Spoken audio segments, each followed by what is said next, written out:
Alaska is America's last frontier, but it's changing. No place on the planet is warming faster.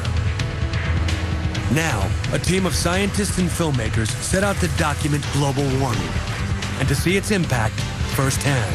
Climate change stops being something you just read about and starts becoming something you can see and feel. If they find fresh evidence that ecosystems face collapse, they could help save threatened species and habitats before it's too late. But first, they have to survive the expedition. Moments where I'm really nervous.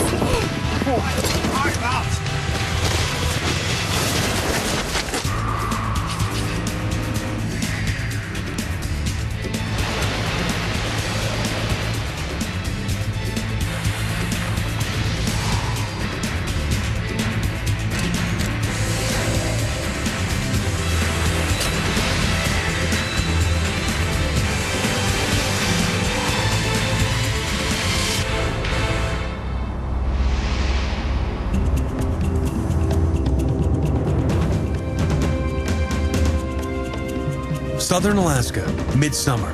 The scientists and filmmakers arrive at base camp. They're spending a month in some of the most extreme environments possible, tracking the potential effects of global warming. It's like looking at a canary in the coal mine. What's happening here is going to have effects everywhere else. Alaska's a tremendous laboratory for studying climate change because it's being affected more and at a quicker rate than just about anywhere else on the planet. Before they head out, the team gets a safety briefing on Alaska's most feared predators. There's really nowhere you can go in Alaska where you're not in bear country, and this is a key thing to remember. Never run. You know, if you encounter a bear, you never run. You can't run fast enough to get away from a bear. Bears can run 35 miles an hour, which is about how fast a racehorse runs. Alaska has 3 bear species. The best known is the polar bear, the largest living carnivore to walk on land. Black bears can weigh more than a quarter ton. They usually avoid humans, but can be aggressive. Just stop, be calm, don't look the bear in the eye, and start talking calmly to yourself. It calms you down, it calms the bear down, and it helps the bear identify you as a human. Everyone wants to avoid Alaska's third bear. Grizzlies attack more humans than the other 2 species put together. It is essential to avoid a kill zone where a bear has buried fresh meat. You'd want to be 500-600 yards away from it at least. Yeah, I'd walk for at least half an hour to an hour to get away. Your heart will be like this for about an hour. and then stop when you calm down. That's when you stop, yep. After the briefing, the expedition breaks up into 3 teams. From their base camp in the far south of the state, they're spreading out across Alaska's dramatically different environments: mountains, forests, and glaciers.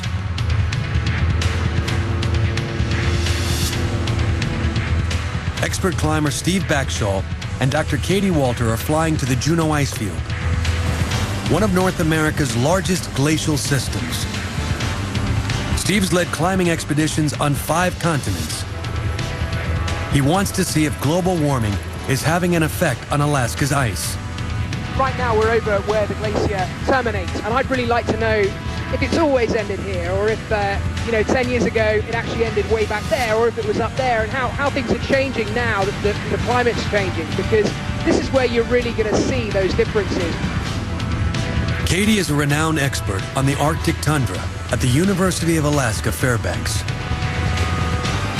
And our goal is to make measurements in a place where they've never been made before and to see whether or not this rate of melting is accelerating.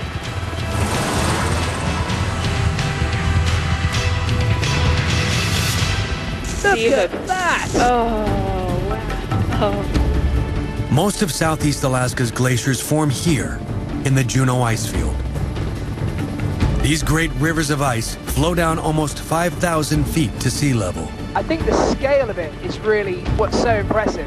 There's so many individual glaciers just running off this main ice field that we're over at the moment. And in general, the majority of the glaciers are rapidly disintegrating. Glaciers in this region are melting twice as fast as they were 20 years ago. To find out why, the team lands at the source of the Mendenhall Glacier. they'll check the glacier's depth at its highest, coldest part. Based on previous studies, the ice here should be more than 1,000 feet thick. Okay! Team member Dr. Michelle Kopis is a glaciologist from the University of British Columbia. She'll assist the team by measuring the ice depth. Turn the transmitter on. This device works very similarly to a sonar. It's sending a signal down to the bottom of the glacier, to the rock below, and bouncing it back up again. And we'll be able to tell how thick the ice is at any given point. There looks like there's a signal right here. We think the bed is this little bump here. We've reached what we think is the deepest part of the glacier, 1,300 feet deep of ice beneath us, and that's pretty amazing. That's good. The scan shows very thick ice. Normally, that means it's in good shape. 2.4. I have a feeling there's a layer there. But the radar spots something else. Streams running through the glacier. You know, there's also, we see some blips in our record that may indicate that there's water inside the glacier itself. Flowing water here is bad news.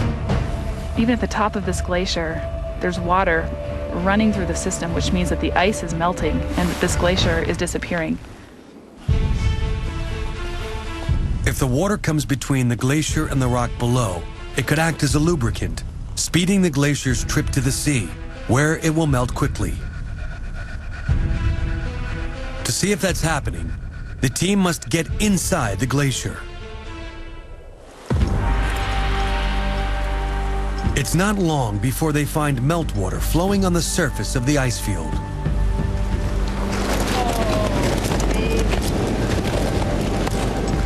It leads to a giant drainage channel called a moulin. This could be their way in. Moulins are not a new glacial feature, but as temperatures rise, the number of these ice tunnels is increasing worldwide. So I'm thinking that if I can rig up an anchor here and drop straight down there, then maybe we've got a chance of getting at the tunnels underneath. I mean, I've no idea how far it's going to go. This is genuine exploration. That's what we're here for.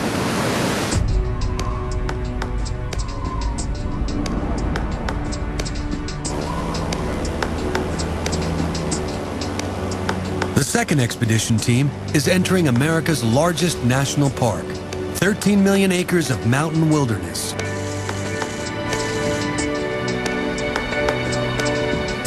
The Nature Conservancy's lead scientist, Dr. Sanjan Mutalingam, will conduct a rapid assessment, a field observation biologists use to determine if an ecosystem is in jeopardy.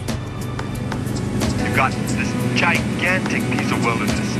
You've got amazing wildlife and not very many people.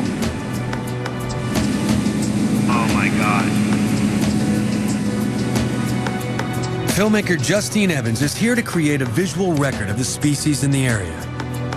She's known for her work on the groundbreaking series Planet Earth. Absolutely incredible.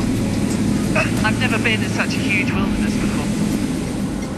This rough landscape is the image of Alaska.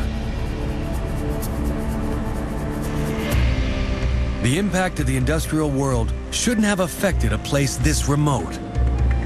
If there's evidence of climate change, Sanjan should find it easily in this pristine environment. Unbelievable to think that this is in the runway.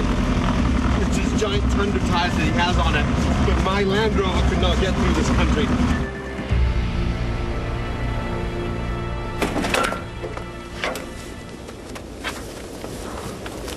This is such crazy, crazy big country. And if there's one place where we ought not to find the impact of humans, it'll be here. So if climate change is happening, this could be where the signal is strongest. Holy cow. Wow. Completely, utterly alone in the biggest wilderness in North America.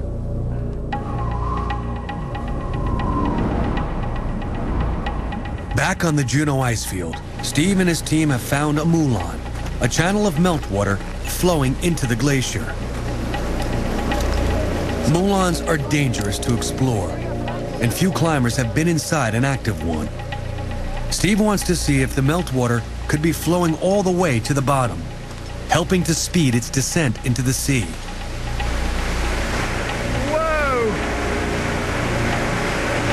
This is unbelievable!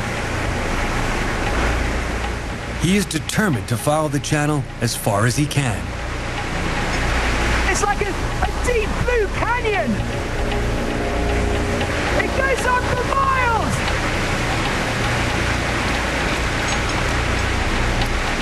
The water's unbelievably cold! He's recording everything he sees on a helmet cam. One mistake here could be deadly. You don't know if there's life or if there's death on the other end of the rope until it sometimes moves. And every now and then you hear a shout, and you're really glad to hear that shout. It looks like the way on. Down through there. Slack! Slack! The water is near freezing, and there's a powerful current. He follows the meltwater to the edge of a deep vertical tunnel. I'm looking down into the depths of the glacier. It's a really fine place to be. If you disappeared into there, you'd be gone. But it seems to carry on a fair way. Oh, I want to carry on. It's just tantalizing. I can see it carrying on right down to the bottom of the glacier, but it would be just stupidly dangerous to carry on any further. Let's just see going this way. Let's get up nice and smoothly. Let's go. Okay.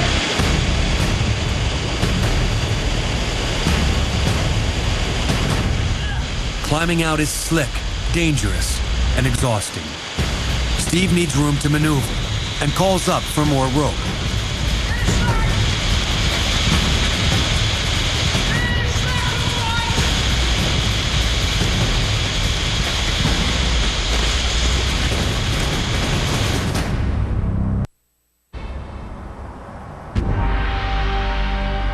High on an Alaskan ice field, trouble strikes a groundbreaking expedition. Climber Steve Backshall is deep inside a glacier. Okay, let's get out of here. Just as he decides to head back,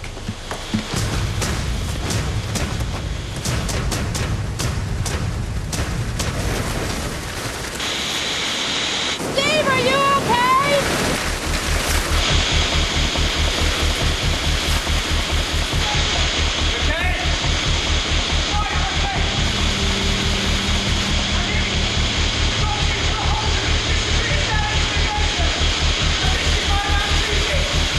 Steve's lucky.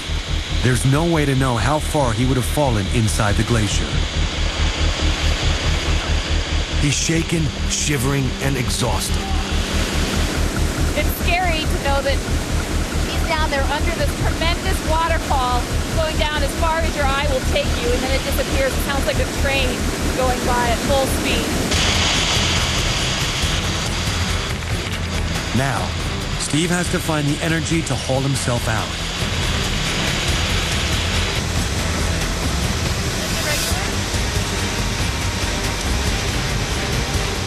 The ice is so hard, it's like trying to dig into solid rock.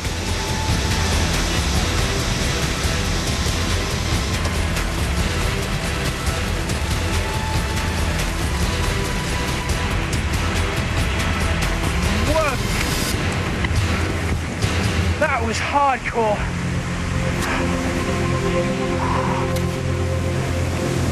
That was one of the scariest things I've ever done in my life.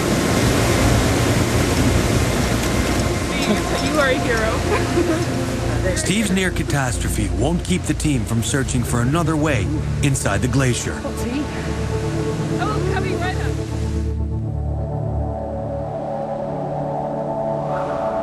up. 600 miles to the north, the third expedition begins. Taxiing out to 2-1 for a takeoff. Number 104. All right, looks clear, huh? Yep, we're ready. Here we go. Roman Dial, professor of environmental science at Alaska Pacific University, is in the Kenai Peninsula, gauging the impact of climate change on Alaska's forests. Up here, ultralight is the only way to fly. These tiny planes can land where larger aircraft can't. I really like this better than flying in a big plane. Get a better view, more intimate view, and I actually like the wind in my face. Good place to be. Roman's been studying Alaskan forest for more than 30 years. Healthy coniferous woodlands can absorb twice as much carbon dioxide as tropical rainforests and help fight global warming. But the forest in the area he surveyed is in trouble. Most of the trees are dead. I want to go over the far end there. Okay. I can get some good footage over there. It's not an isolated case. Millions of trees in southern Alaska have already been wiped out. Wow, this is amazing. Roman wants to take a closer look at the destruction.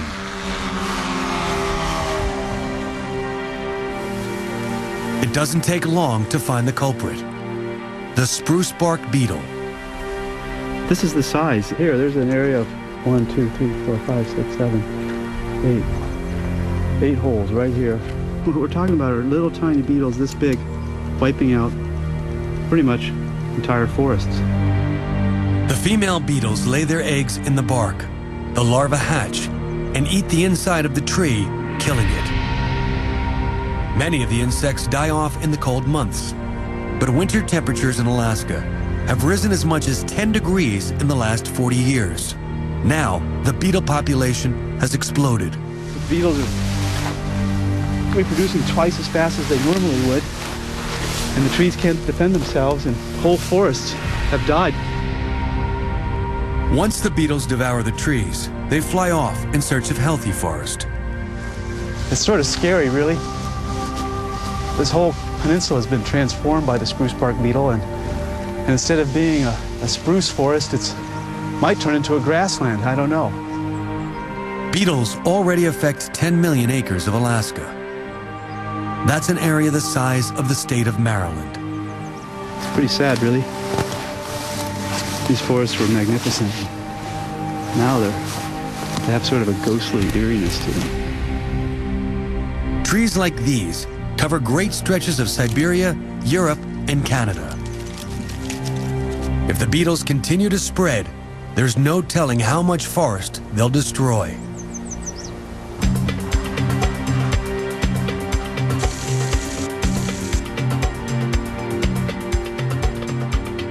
Back in Wrangell St. Elias National Park, it's dawn. Morning. Goodness me. There's no sleeping in for wildlife filmmaker Justine Evans. I thought I was in bed for about 5 minutes. It's just too early in the morning for me to get up. I hate getting up in the mornings. On his rapid assessment, Dr. Sanjan Muthulingam is spending 10 days searching for wildlife to judge this ecosystem's health and to see if global warming's reach extends even to here.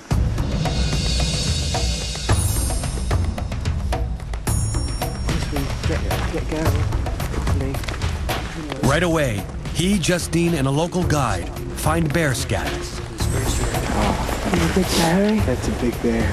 The bears are using this probably as a corridor, and they're leaving lots of signs around here. Sanjan and Justine separate on 2 different missions.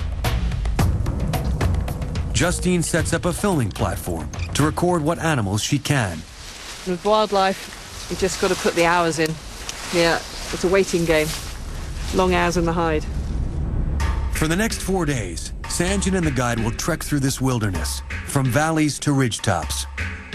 Their mission, search for signs of predators. If they find enough evidence, it means there should also be enough prey for them to feed on. It's the first step in determining whether this ecosystem is healthy. Check this out. Wow. It's a canid scat. You know, it's some sort of carnivore, fox, a coyote, a wolf.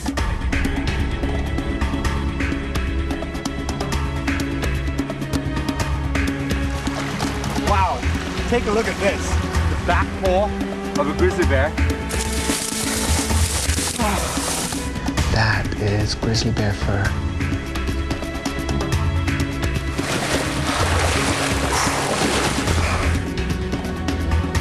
Wow. Look at this.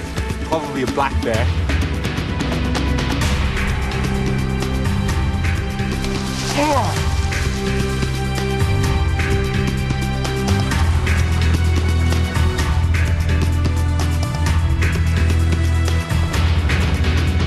That's a bear track, probably a grizzly bear track. We've been searching for the sign all the time. By day 4, Sanjin's satisfied there's a sizable predator population here. Now, he shifts focus to the prey. If we can find out what the bears are eating, then we can find out how climate change might be impacting them. Because if whatever they're eating is going to be in jeopardy because of climate change, then the bears are going to be in trouble as well. When we return, the expedition tries to reach an unexplored salmon spawning ground, but runs into trouble. And later, Oh my God, you see that? the teams come closer to nature than they ever imagined. He's going up. He's going up. Fuck out!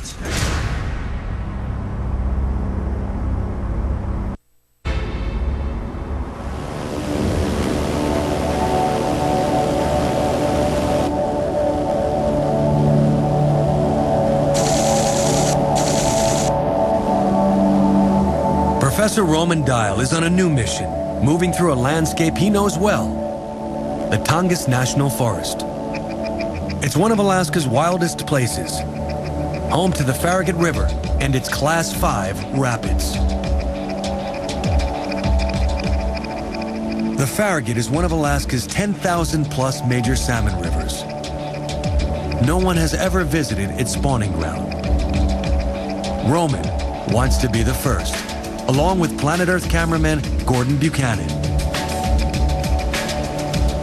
To get to the spawning ground, they're going to raft the river's wild upper reaches. Have you done a lot of whitewater, Gordon? No. This will be your trial by fire then. Roman spent most of his life rafting Alaska's rivers, but even he's nervous about taking on such big rapids. Oh my God, look at that, it's just forced right through that neck. Oh man, that is going to be a hairball run. You can see that the whole river is squeezed down into two little chutes right between the two big boulders there, and that's going to be the crux of this whole river. I've been losing sleep over it, really. Last night I had a hard time sleeping because I was thinking about it. The terrain's so rough, there are no landing strips. They set down on Glory Lake, the Farragut River's source. The spawning ground lies 20 miles downriver. Wow, it's really cool here. Unbelievable, isn't it? Yeah, it is. Roman wants to see whether climate change is altering this environment.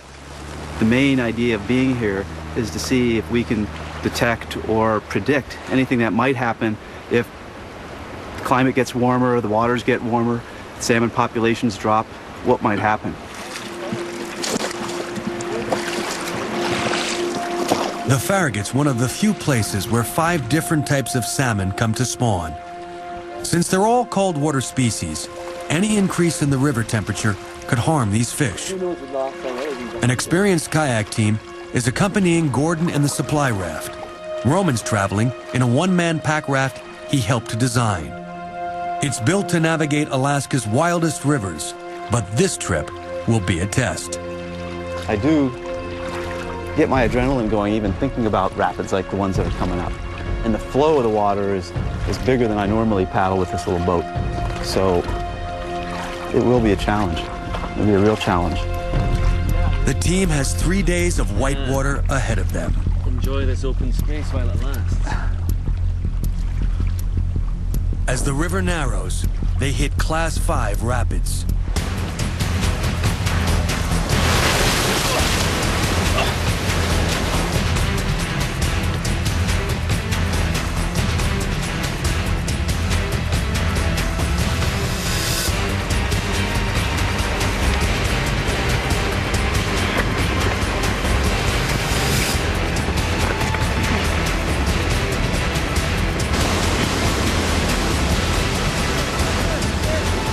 Experienced raptor Roman makes it through the worst. The supply raft isn't as lucky.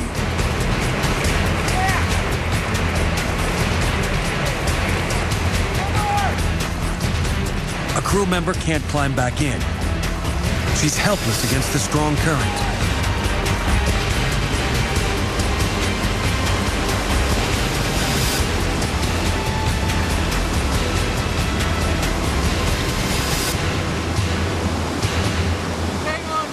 You okay, Gwen? She had a lucky escape. Bruised, but okay. I think at this point, I'm just trying to get down the river and tap and make sure that everybody else is safe as well. Cold and exhausted, the team makes camp for the night.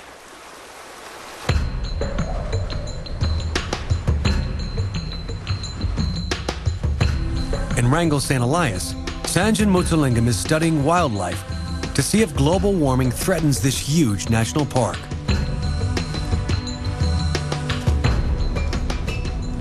Today, the subject is small animals of prey, like these marmots.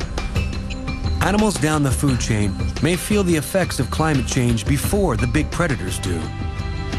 If climate change is going to have a big impact on this area, it's the little animals that you might see the signals in first that'll eventually then translate up the food chain to the big animals. Hey, there's one. Oh, yeah. Here. They locate some pikas.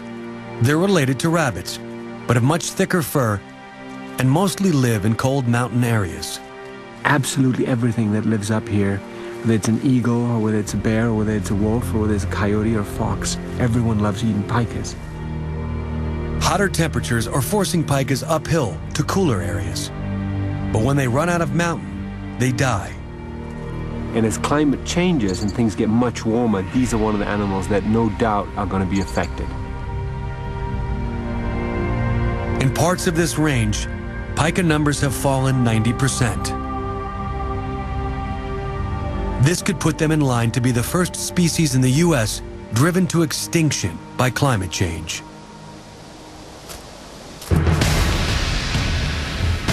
Coming up, the glacial team finds a new way inside the ice. Absolutely cataclysmic.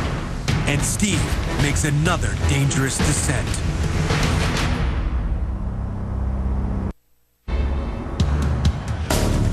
Expedition Alaska, Week 2. Climber Steve Backshall and his team have spent the last 9 days descending the Mendenhall Glacier. Wow, look at that. That is the most beautiful thing. Ice scientist Dr. Katie Walter is searching for a way inside. She wants to see if meltwater is flowing all the way down to the valley floor. The team finds another moulin, a tunnel carved into the ice by meltwater.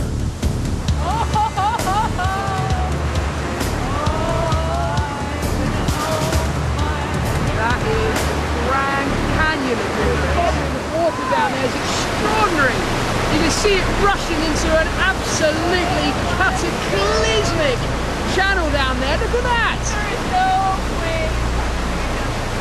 Even though Steve had a near disaster in a similar moulin just 5 days ago, he's determined to try again. I reckon, honestly, I think we can get down in that. I reckon we can actually look Are you out of your mind, Steve? Well, I mean, it's just the perfect opportunity. You're never going to get another chance like this. I want to try and get down and actually look at the underneath of the glacier. I mean, that's where all of the melting is really happening, and that's what speeds the glacier up, what makes it move. It's almost like oil lubricating the bottom of the glacier. And if we can have a look at that and we can see what's happening down there, you can really understand why they're racing so much faster now.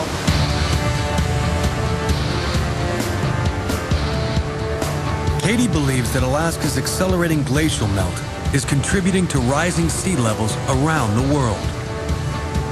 Alaska is a huge state and it contains an incredible amount of ice. So as long as that ice is locked up, we're in more of a stable state. But as that ice is melting and turning into water, it affects people who live in Florida, it affects people who live in New York, it affects people all over the world. Deep inside the glacier, Steve experiences the stunning power of supercharged erosion. Meltwater cutting through ice and breaking it up. when you're here in the guts of the glacier, climate change stops being something you just read about and starts becoming something you can see and feel. I don't think there's anywhere in the world where you can more feel the destructive power of water. I mean, it's carving and sculpting the ice here, but it's also tearing the glacier apart from the inside out. Steve thinks the channel flows to the valley floor, but it's too dangerous for him to continue down.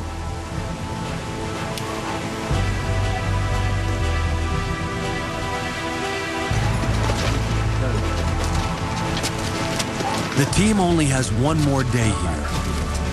They need to be lucky to find a safe passage to the underside of the glacier. Back on the Farragut River, Professor Roman Dial and his team hope to be the first scientific expedition to reach this area's salmon spawning grounds. But the river is treacherous, with several major rapids, and the water in between is anything but calm. 1, 2, 3. Okay, now we tippy. Further down, the river deepens into a difficult whitewater run. Roman will take it on in his custom pack raft. Don't do it if you don't want. Oh, I want to do it. I just don't want to swim, you know?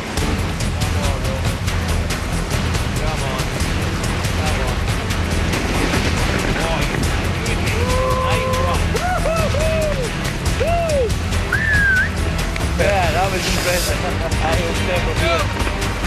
That was good. Cameraman Gordon Buchanan and 2 guides are next on the big supply raft. The strong current pushes the raft towards the bank and wedges it against a rock. If they slip, they'll be crushed between the raft and the rock.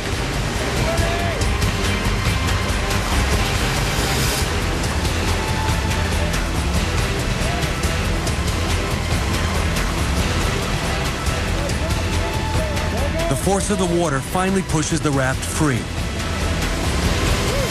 A close call. One hard run awaits, by far the toughest on their route. They decide not to tempt fate.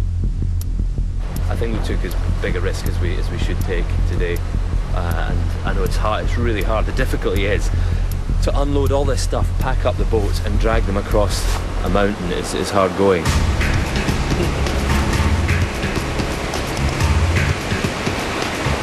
Nice job.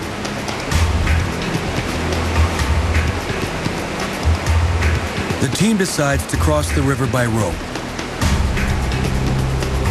Yeah!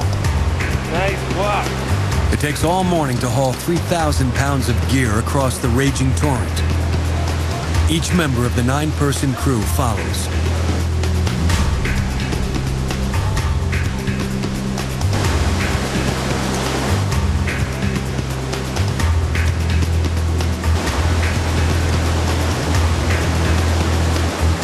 On the other side, they spend the rest of an exhausting day carrying their gear over a steep hill. Listo. 1, 2. 1, 2, 3. Okay, whoa. Come right a little bit. They'll take to the water again for the final push to the spawning grounds. Signs of predators that feed on fish indicate they're nearby. That's really fresh bear scat within the last 24 hours, for sure. Tomorrow, they'll find out how global warming could affect this pristine wilderness.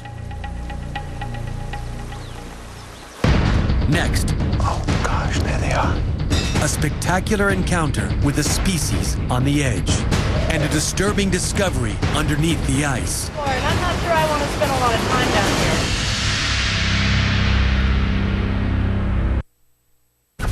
After 4 days of hard rafting, Roman and his team finally reached the salmon spawning grounds of the Farragut River. Pretty good. Nice spot. Yeah. Meanwhile, climber Steve Backshall and Dr. Katie Walter have been traveling down the Mendenhall Glacier, trying to see if water is flowing between the ice and bedrock below it. They discover another moulin an ice tunnel carved by meltwater. Usually, moulins are filled with rushing water. This is glorious! But the surface channels that carved this one have shifted, and it's easy for Steve to descend. Look at that! Hey, you two! You're gonna love this. Get yourselves down! This is a rare sight, even for glaciologist Dr. Michelle Kopis. Thanks, guys. Water is flowing between the rock and the ice above. On the other side, you can see exactly how it is that the ice flows. For Michelle, this is significant proof that water is helping to slide the massive glacier down slope. This is what the ice is flowing on. And you can imagine you add just a little bit of water at this contact, you can get the ice to flow much faster over this hard rock. You warm up the temperatures and you increase the amount of meltwater coming through these moulins. They come right to this point, and they help that ice flow. Some glaciers are moving twice as fast as they were a few decades ago. I've never been down this far in a glacier before, and I'm not sure I want to spend a lot of time down here. Millions of tons of ice are pressing down on the cave, making it unstable. It's time to move out. They have one more stop to make before they complete their journey down the glacier. Coming up, team members face tons of falling ice and have a close encounter with a polar bear.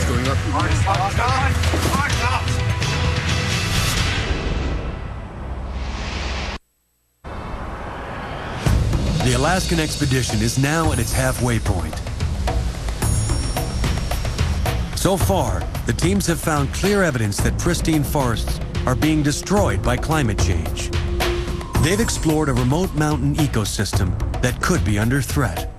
And they've rafted Class 5 rapids to reach salmon spawning grounds never before seen by scientists. Arctic specialist Dr. Katie Walter and her team have also found evidence that one of America's largest ice fields could be experiencing an accelerated rate of melting.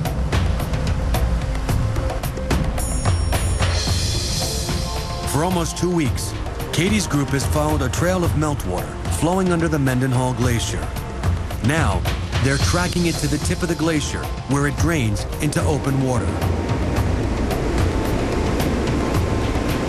We can just see the power of this water pouring out of the glacier. How quickly this place, this nose of the glacier is melting. It's moving back, feet by feet, every year.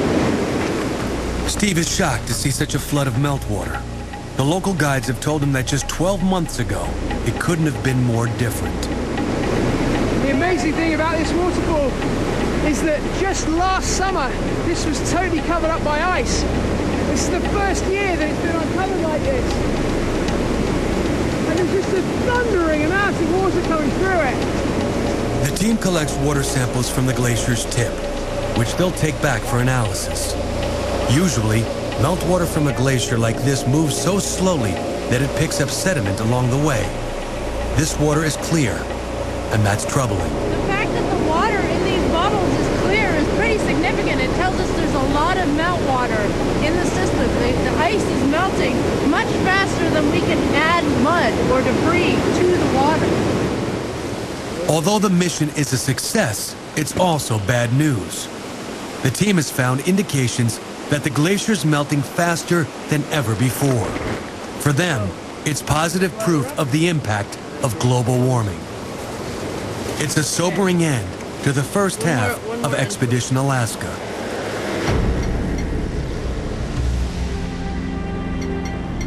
The expedition is moving into its next phase. Everyone regroups at a small airport in southern Alaska for a quick debriefing. I think it's probably one of the riskiest. They're heading out on new missions. This time, they want to film some of Alaska's most iconic wildlife. And then this area here is all really good for various species of cetaceans, but particularly orcas and humpbacks. Yeah. We're also starting to... And they'll look for signs of climate change in the far north of the state. Ice is melting. While you guys are all in the south here, we're going to be Wait. Give us a second. As you go north, permafrost dominates the landscape, so everywhere up here, permafrost underlies. For the second half of the expedition, new teams form. Sanjin and Katie will fly north into the Arctic Circle. Gordon and Roman will explore glaciers along the southern coast. Steve and Justine will search for marine life in the southeast. But first, Steve and Justine are looking at glaciers that flow down to the Pacific Ocean to see if they are being impacted by climate change.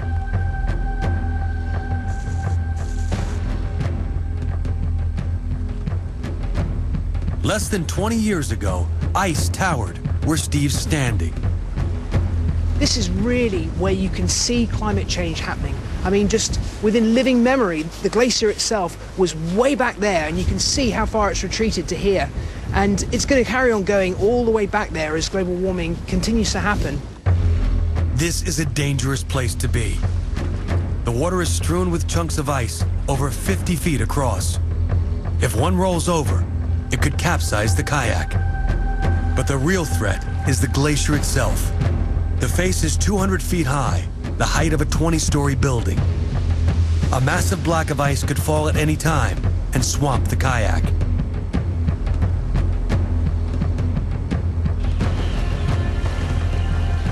It's really treacherous out here.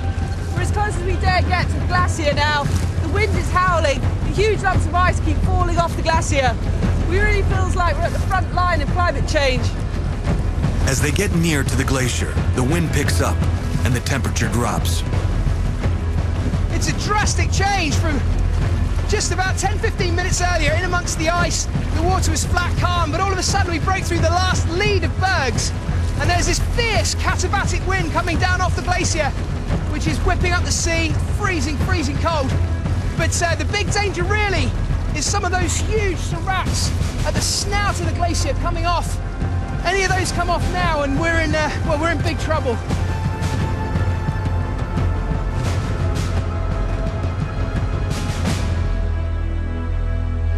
The team gets as close to the glacier as they safely can. I always thought of glaciers as being inanimate, dead places, but when you get this close to the snout of a calving glacier, it's like a living thing. You can hear it creaking and groaning, and occasionally you get these gunshot cracks as the ice just snaps apart. It's a really scary, intimidating place to be. Suddenly, a huge chunk of ice falls off the glacier. Look, it's going. Right, oh God, a big one, it's going, it's still going.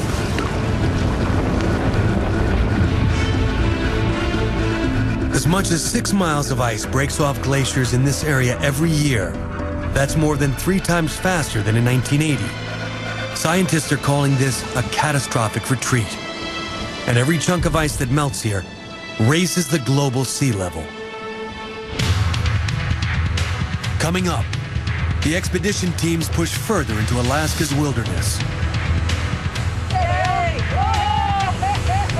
And Katie makes a startling discovery. This is the biggest source of bubbling I have ever seen in my entire life.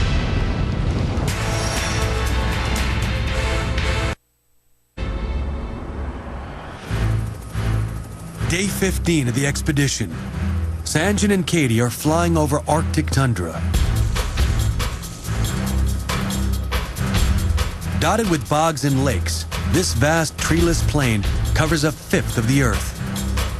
There are thousands of lakes all around us. Crazy patterned ground everywhere. Looks like polygons. Permafrost covers the region. It's frozen soil full of vegetation that rots when it thaws. Whoa! Look at that. It's like this stream of bubble just coming up like a geyser. It looks like there's the center of a lake is boiling. This summer, temperatures here are 6 degrees higher than average. Katie investigates the effects of this record warming. All around us, this ground is frozen, and locked up in the ground is all this dead plant material. It's safe as long as it's locked up, but something is happening up here in the Arctic, and it's something that's really worrying scientists. As it thaws, the permafrost releases potentially vast quantities of methane, a greenhouse gas that traps 20 times more heat than carbon dioxide. As long as this ground remains frozen, we're safe. But this ground is warming and it's thawing. The team wants to inspect the gas rising up from the lake to determine if it's methane.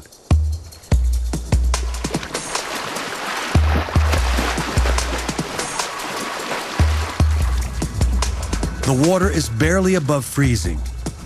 Visibility is so bad, it's hard to find the bubbling source. How are you doing? You know, the thing is, I can't see anything on there. I mean, it's so murky. I know, but I think from what I saw from up above, we're getting close. Okay, so all right. Finally, they swim through a stream of gas boiling up from below.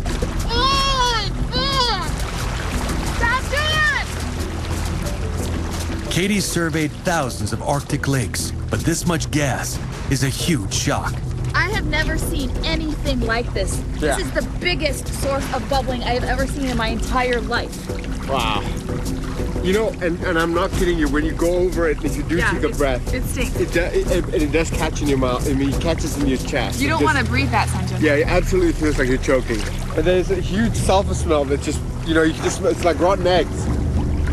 The gas may be pure methane. If they breathe too much in, they could suffocate. I think we should get out of here. Let's get out of here, but we've got to come back. Yeah, absolutely.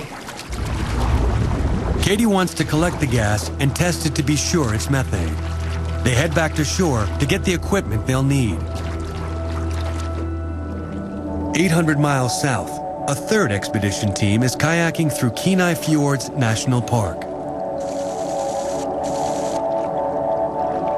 Roman Dial wants to compare the glaciers today to conditions 100 years ago. He's using a series of photographs taken on a turn-of-a-century expedition. He wants to pinpoint how much ice has melted. 100 years ago, photographs show that this glacier was all the way down at the ocean. It's amazing how quickly the thing is receding. I think it's just crumbling into this lake, breaking up, and tides washing it out. Cameraman Gordon Buchanan will re-photograph each glacier. He must match the original photo exactly, but records only reveal the general area. As they wait for the mist to clear, they set up camp and see an unexpected visitor. There's a bear. I think it's a mother and a cub, a pretty big cub that's been coming down onto the shore. And then I see there's another one just near the tree line. I'd be a little worried about a mother with a cub. Yeah? Yeah, you worried about that? I'll keep my distance.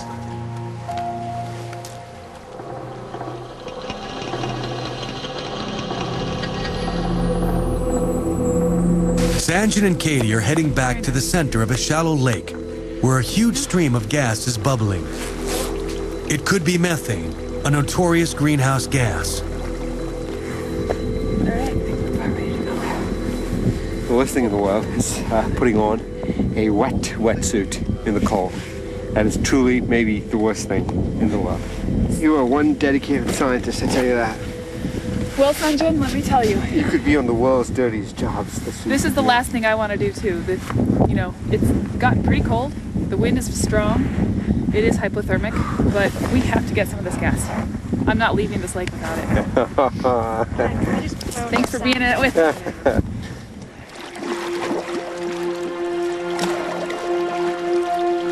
Trapping the gas is as simple as flipping the canoe directly over the stream of bubbles.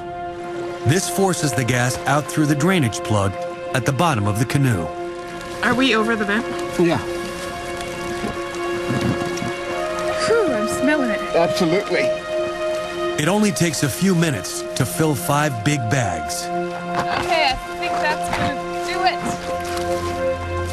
it. Lab procedures will determine the exact methane content. For now, a crude field test. If there's at least 10% methane in there, then it will burn. Back up, back up, back up.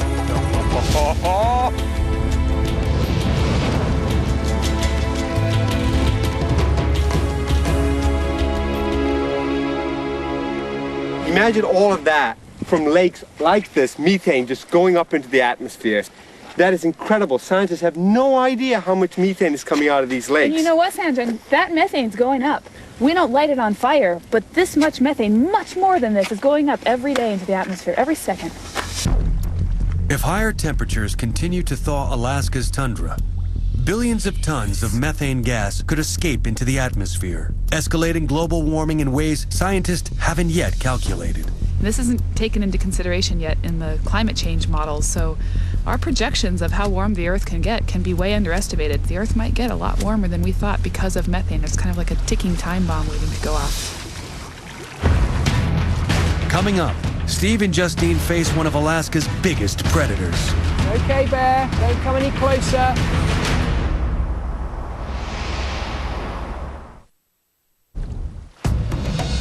As evening falls, the local guides choose a beach campsite that makes Steve a little uneasy.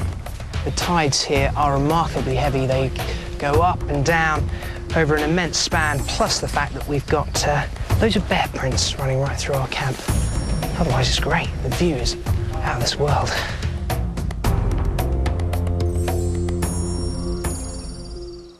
It's quite an exciting feeling going to bed in an area where you know there are so many bears. It's a bit like, I guess, when you're a kid and you go out camping in the woods, except that here the threat is very real, not just imagined.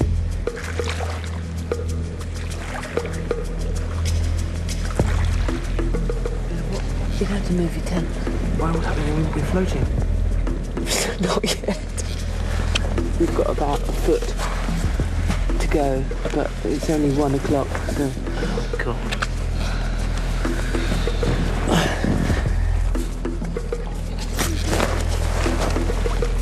Oh, wow. See, nobody listens to me, ever, do they?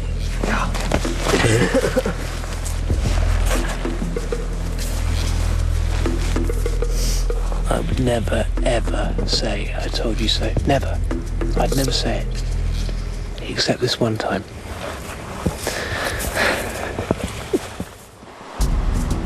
The next morning, Steve and Justine find evidence they've been hoping for.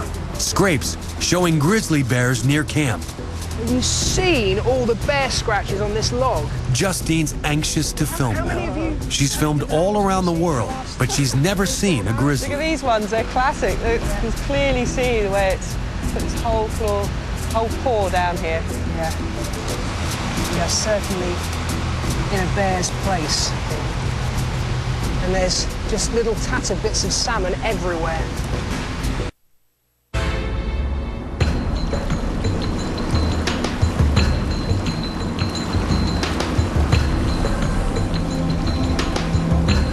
Expedition Alaska is moving into its final week.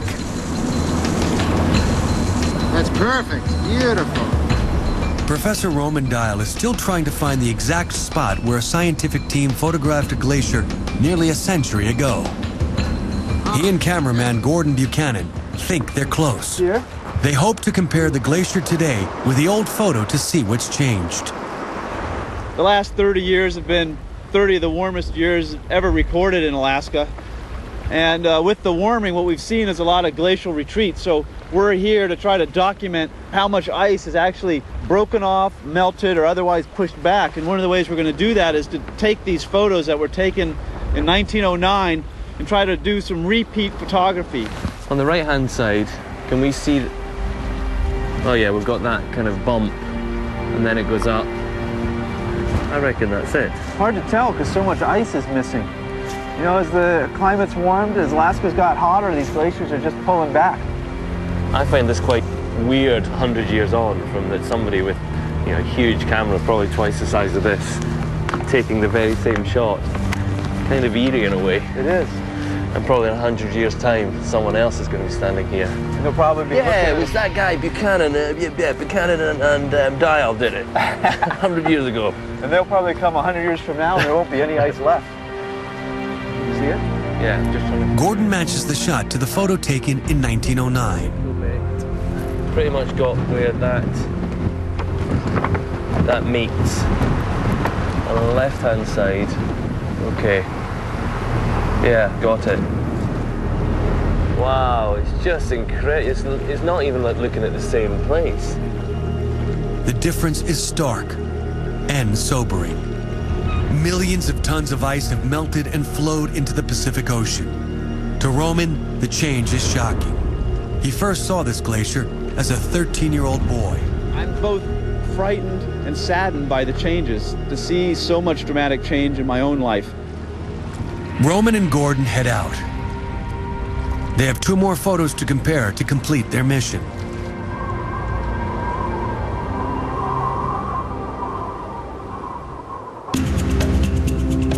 High up in the Arctic, Sanjin and his team are on a hunt for sea ice. They're heading upriver and out to sea. Their guide is Archie, an Inupiat Eskimo who lives in a nearby village.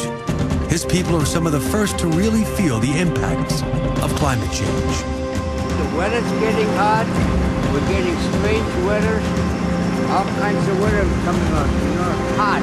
It's been hot all summer. They enter the Arctic Ocean. Dr. Katie Walter has been tracking the rapid retreat of the polar ice cap. Sea ice always melts in this region over the summer, but right now the ocean here is as much as 9 degrees warmer than average. So there's much less sea ice than normal.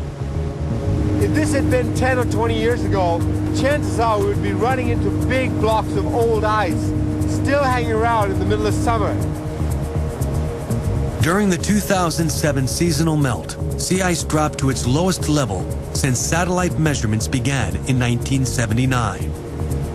The people who live here are really surprised that the ice retreated really fast this year. It was there one day, and then it was gone the next. They're out for nearly 2 hours before they spot ice. 3 small blocks. There's the sea ice! Yeah. Sanjin! Sea ice! This stuff should be 20 miles that way, real close to shore. But instead, we've got to spend 2 hours on a boat just to get to these small chunks of ice. It's a disturbing trend because sea ice helps regulate the Earth's temperature. Its white surface acts like a huge mirror, reflecting 70% of the sun's heat back into space. Within my lifetime, and at least by the end of this century, the sea ice is expected to be altogether gone during summer months. That's like unplugging the air conditioner on our planet. As long as this ocean is covered in ice, it keeps our planet cool. But when the sea ice disappears, it causes the whole Earth to heat up, and the effects can be devastating. You can't get a more tangible piece of evidence of climate change than this.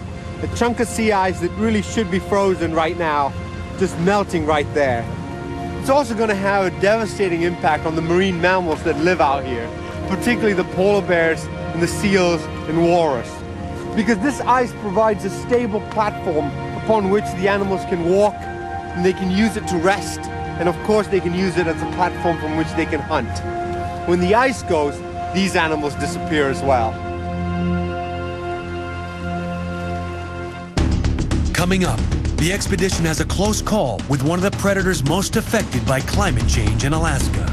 There's moments where I'm really nervous.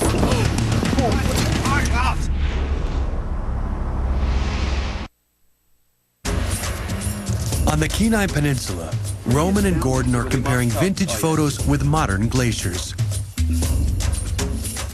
They're documenting how much ice has retreated in the past 100 years. See this glacier right here? Yeah. This one. That's that one. Okay. There, and then this thing here. See, the ice used to peel over that rock that's just peeking? Okay. See, that rock is all exposed now. Then there's this. They're so engrossed in their work that they don't hear a black bear foraging nearby. Oh, boy, maybe he can help us find the spot. Wow, he's close. Roman and Gordon have met bears before on this trip, and they don't want it to get too close. Excuse me. No, no, bear. No, no, no, no. Keep going. Come on. No, no, no. Hup. Keep going. Hey. Hey. Keep going. Good boy. That photo. Finally, they find the spot where the photographs were taken. We have to be pretty close This cliff right here still shows.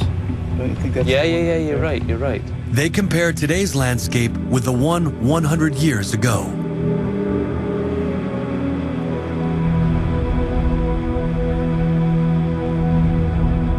The photo comparisons prove these glaciers are shrinking. Roman estimates more than 1 billion tons of ice have melted from these glaciers and poured into the Pacific Ocean. Scientists believe Alaskan glacial melt has caused more sea level rise than melt from any other region in the world.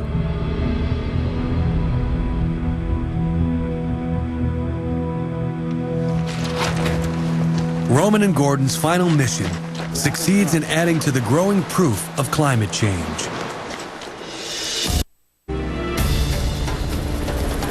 The expedition is over. For the past month, the team has explored Alaska's wildest and most dangerous places. They found evidence of global warming in devastated forests and thawing permafrost. Okay, I think that's gonna do it. They've seen firsthand how this fragile wilderness is changing. We've seen ice melting with dramatic effects. Look! Look, it's going!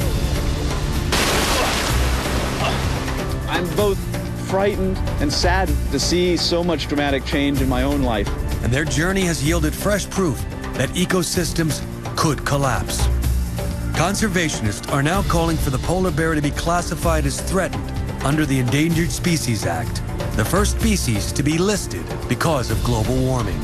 Climate change is the biggest environmental issue we have to deal with. Every single person on the planet is contributing to it, and every single person has to contribute in order to solve it.